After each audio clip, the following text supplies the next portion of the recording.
પૌરાણિક કથાઓ પ્રમાણે એક સમયે દુર્વાસા ઋષિ શિવના દર્શન માટે કૈલાસ જઈ રહ્યા હતા. રસ્તામાં તેમને દેવરાજ ઇન્દ્ર મળ્યા. ઇન્દ્રએ દુર્વાસા ઋષિને ભક્તિપૂર્વક પ્રણામ કર્યા. દુર્વાસાએ ઇન્દ્રને આશીર્વાદ આપ્યા અને પારિજાત પુષ્પની માળા અર્પણ કરી. ઇન્દ્ર ભાન ભૂલ્યો.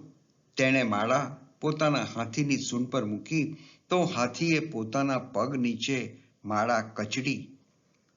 દુર્વાસાને લાગ્યું કે ઇન્દ્રએ પોતાનું અને પુષ્પમાળા જેમાં લક્ષ્મીનો વાસ છે તેનું અપમાન કર્યું છે. દુર્વાસા ખૂબ ક્રોધિત થયા. તેમણે દેવરાજ ઇન્દ્રને લક્ષ્મીથી હીન થઈ જવાનો શ્રાપ આપ્યો. દુર્વાસા મુનિના શ્રાપને પરિણામે લક્ષ્મી તે જ ક્ષણે સ્વર્ગ છોડીને અદૃશ્ય થઈ ગઈ. સ્વર્ગમાંથી ધન વૈભવ વગેરે જતું રહ્યું. ઇન્દ્રના દેવો નબળા અને શક્તિહીન બન્યા.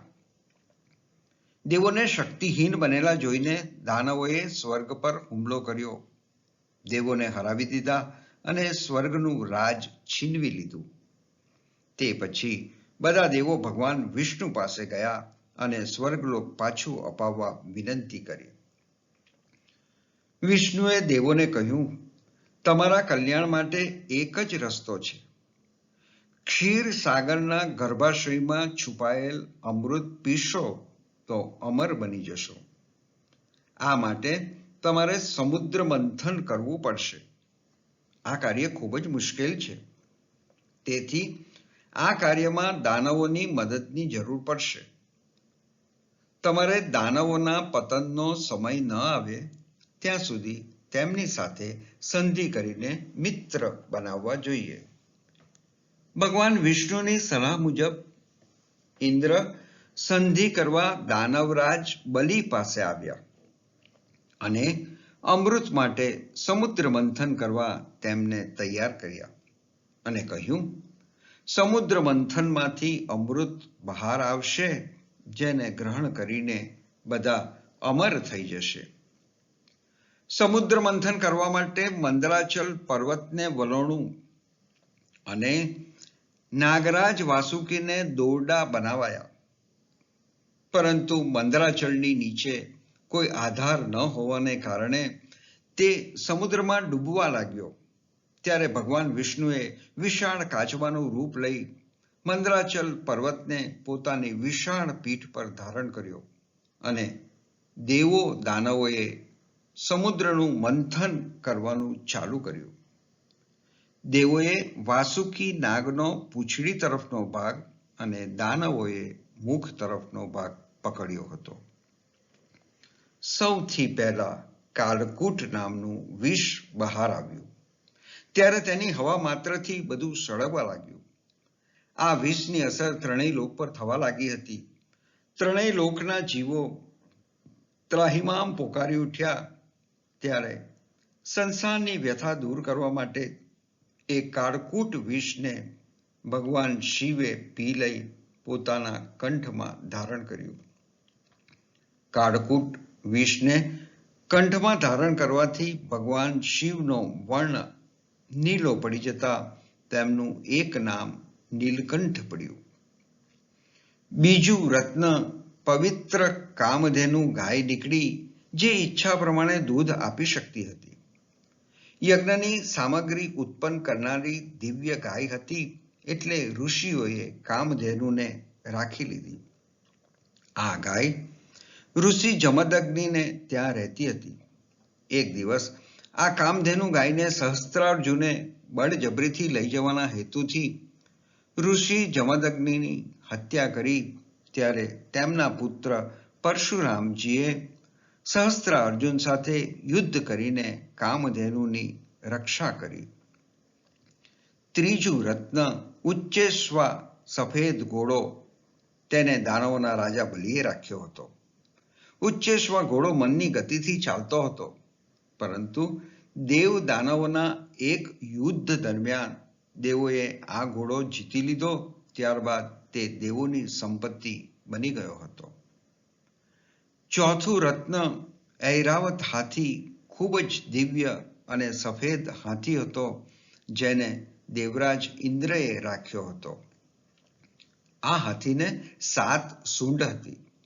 ઐરાવત હાથીની ખાસિયત હતી કે તે આકાશમાં ઉડી શકતો હતો, પાણીમાં તરી શકતો હતો, પાતાળ સુધીનો રસ્તો શોધી શકતો હતો અને હાથીમાં સહસ્ત્ર હજાર હાથીઓનું બળ હતું. ઐરાવતની મદદથી દેવરાજ ઇન્દ્ર 10 દિશાનું રક્ષણ કરતા હતા. 5મું રત્ન કૌસ્તુભ મણીને ભગવાન વિષ્ણુએ હૃદય ઉપર ધારણ કર્યું હતું. આ મણી ભક્તિનું પ્રતીક છે.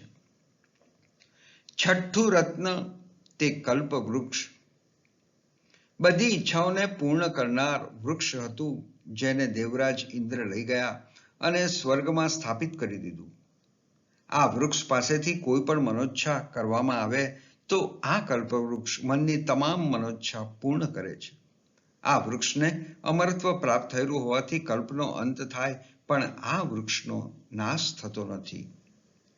7મું રત્ન રંભા નામની અપ્સરા નીકળી, જે નૃત્ય કલા અને સંગીત કલામાં કુશળ હોવાથી તેને સ્વર્ગના દેવોના મનોરંજન અર્થે સ્વર્ગની નૃત્યાંગના તરીકે રાખી લેવામાં આવી. 8મા રત્ન તરીકે લક્ષ્મીજી મળ્યા, જેમણે સમુદ્રમાંથી બહાર નીકળતા જ દેવો અને દાનવોમાંથી ભગવાન વિષ્ણુને પતિ તરીકે પસંદ કર્યા. લક્ષ્મીજીને હિન્દુ ધર્મમાં ધન વૈભવની મહાશક્તિ અને દેવી તરીકે માનવામાં આવ્યા છે. 9મું રત્ન વારુણી દેવી નીકળ્યા, જેને દૈત્યોએ આસુરી અપ્સરા તરીકે દૈત્ય સમાજમાં સ્થાન આપ્યું. આ વારુણી દેવીને મદિરા તરીકે ઓળખવામાં આવે છે. મદિરાના ઘણા પ્રકાર હોય છે. દેવો જે સોમરસ પીતા હતા તે સોમરસ પણ એક પ્રકારની મદિરાનો જ પ્રકાર છે. 10મું રત્ન તે ચંદ્રમા. આ પ્રમાણે જોતા લક્ષ્મીજી, શંખ અને ચંદ્રમા ત્રણેય ભાઈ બહેન થયા. વેદોમાં જણાવેલું છે કે ચંદ્ર એ બુધ અને તારાનો પુત્ર હતો, પરંતુ કોઈ શાપવશ ચંદ્રએ સાગર મંથન દ્વારા પુનઃ જન્મ લીધો. દેવોએ તેને વનસ્પતિના પોષણ માટે રાત્રિમાં પ્રકાશમાન થવાનો આદેશ આપ્યો. ચંદ્રમાએ દક્ષની 27 કન્યા, જે નક્ષત્ર રૂપે રહેલ છે, તેની સાથે લગ્ન કર્યા. તેમાં રોહિણી તેને પ્રિય હોવાથી બીજી પત્નીઓ દુઃખી થતી હતી.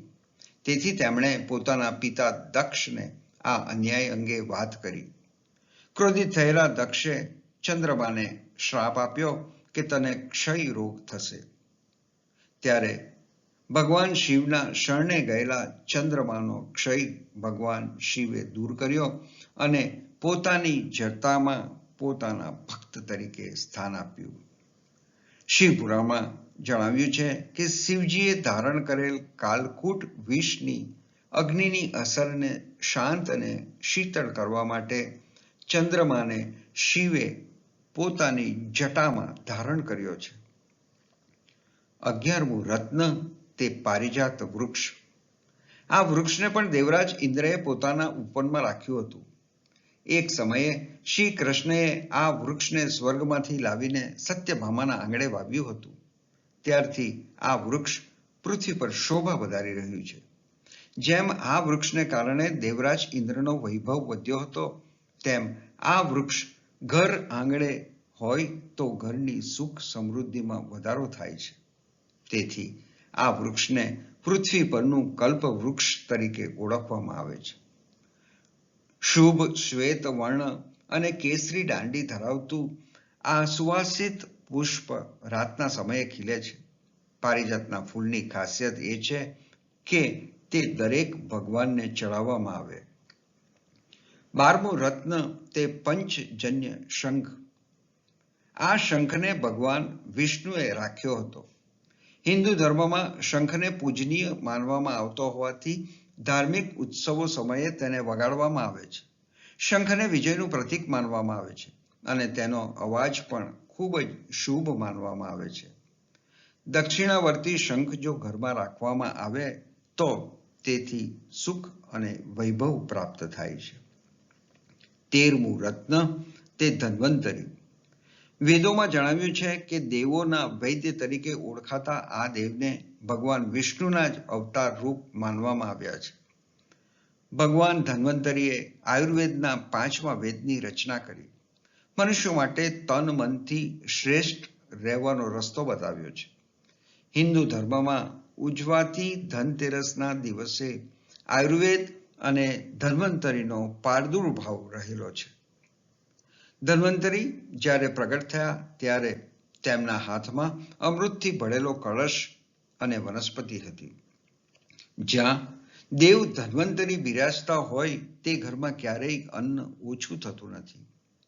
જ્યાં ભગવાન વિષ્ણુ લક્ષ્મીજી સહિત બિરાજેલા છે ત્યાં અને જ્યાં લક્ષ્મીજી એકલા બિરાજતા હોય ત્યાં ધન્વંતરી ચોક્કસ બિરાજતા હોય છે. 14મું અને છેલ્લું રત્ન તે અમૃત. આ અમૃત કળશ ધન્વંતરી હાથમાં લઈ સમુદ્રમાંથી બહાર પધાર્યા ત્યારે દૈત્યો તેમના હાથમાંથી આ કળશ લઈને ભાગી ગયા. તે વખતે ભગવાન વિષ્ણુ મોહિની સ્વરૂપ લઈ દાનવોને ભૂલાવામાં નાખી તેમની પાસેથી અમૃત લઈ દેવોને પીવડાવી દે છે. પરંતુ રાહુ અને કેતુ નામના 2 અસુરોને આ વાતની ખબર પડી જતા તેઓ દેવનું સ્વરૂપ લઈ સૂર્ય અને ચંદ્રની વચ્ચે બેસી જાય છે અને અમૃતમાંથી ભાગ લઈ ગળામાં ઉતારે ત્યાં જ સૂર્ય ચંદ્ર ભગવાન વિષ્ણુને ફરિયાદ કરી દે છે. તેથી વિષ્ણુએ બંને દાનવોના મસ્તકને ચક્ર વડે તેમના ધડથી અલગ કરી નાખ્યા. પરંતુ રાહુ કેતુના મોંમાં અમૃત હોવાને કારણે તેમનો નાશ નથી થતો. આ બનાવ સૂર્ય ચંદ્રની ફરિયાદને કારણે બનેલો હોય રાહુ કેતુને હંમેશ માટે સૂર્ય ચંદ્ર સાથે વેર બંધાઈ ગયું. વિષ્ણુ ભગવાને પોતાના મોહિની સ્વરૂપનો ત્યાગ કરી દાનવોને ભયભીત કર્યા અને દેવો અને દાનવો વચ્ચે મહાસંગ્રામ થયો. આ સમયે ભગવાન વિષ્ણુના 2 સ્વરૂપો નર અને નારાયણે સમરાંગણમાં આવી દાનવોને પરાજિત કર્યા. આથી દાનવો સમુદ્રમાં ચાલ્યા ગયા. દેવોનો વિજય થયો અને મંદરાચલને પોતાના પૂર્વ સ્થાનમાં મૂકી દેવાયો. પૌરાણિક કથાઓ અનુસાર. ધન્યવાદ.